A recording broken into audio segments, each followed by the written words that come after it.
কিয়ামতের সময় আল্লাহ তাআলা মালাকুল মাউতকে বলবেন সবার রূহ কবজ করে ফেলো, সবার, কেউ থাকবে না, সবার রূহ কবজ হয়ে যাবে। আল্লাহ মালাকুল মাউতকে বলবেন, মালাকুল মাউত কি অবস্থা? বলবে সব শেষ। মাইয়াপ্পা, কে বাকি?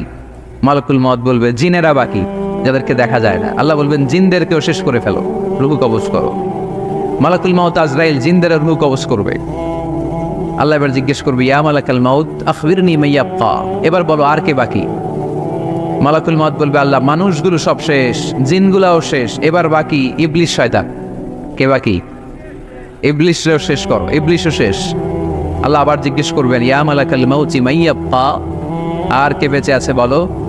মালাকুল মাউত বলবে আল্লাহ আপনার কথা অনুযায়ী পৃথিবীর সব মানুষের রূহ কবজ করলাম, সব জিনদের রূহ কবজ করলাম, ইবলিসের রূহ কবজ করলাম, এখন আছে শুধু ফেরেশতা।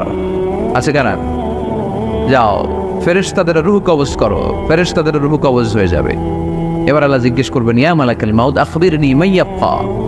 মালাকুল মাউত বলবে আল্লাহ আপনার কথা মতো ধরে ধরে সব শেষ, ফেরেশতাও শেষ, 4 জন ছাড়া।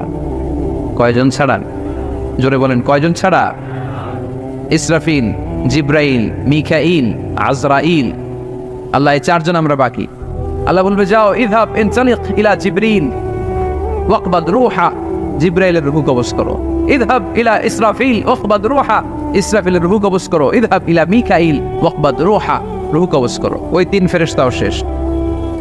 এবার আল্লাহ তাআলা জিজ্ঞেস করবেন ইয়া মালাকাল মাউত আখবিরনি মাইয়াপ্পা, হে মালাকুল মাউত আর কে বাকি আছে বলো? মালাকুল মাউত বলবে আল্লাহ আপনার কথা মতো মানুষগুলো শেষ, জিনগুলো শেষ, ইবলিস শেষ, আমার বাকি 3 ভাই ইসরাফিল, মিকাইল, জিব্রাইলও শেষ, শুধু আমি, শুধু আমি। আল্লাহ বলবেন কেউ নাই? মালাকুল মাউত বলবে না আল্লাহ কেউ নাই। এবার আল্লাহ তাআলা বলবেন মালাকুল মাউত তুমি তো সবাই রে মারছো, এবার তুমি মরো, এবার তুমি মরো, তুমি মরো। শোনার সাথে সাথে মালাকুল মাউতের কাঁপুনি ছুটে যাবে, খিঁচুনি এসে যাবে ভয়ে। আল্লাহ বলবেন কাঁপুনি দিয়ে তো লাভ নাই, কারণ কুল্লু নাফসিন যায়িকাতুল।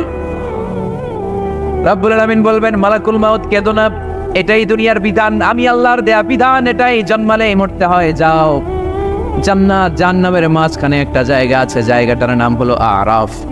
এই আরাফের মধ্যখানে যে দাঁড়া, ওখানে যে মালাকুল মাউত কাঁপতে থাকবে। মালাকুল মাউত বলবে আল্লাহ সৃষ্টির শুরুতে যদি জানতাম, সৃষ্টির শুরুতে যদি জানতাম সবাইকে মৃত্যুদান করার পরে রূহ কবজ করার পরে আমাকেও মরতে হবে, তাহলে এই কঠিন দায়িত্বের ব্যাপারে আপনার কাছে ক্ষমা চাইতাম। আজকে আমারও যে ভাগ্য বরণ করে নিতে হবে সৃষ্টির শুরুতে, আমি এটা কল্পনাই করতে পারি নাই। আল্লাহ বলবেন নো টক, মুত ইয়া মালাকাল মাউত, মর, মরে যা, মর, মরে যাও।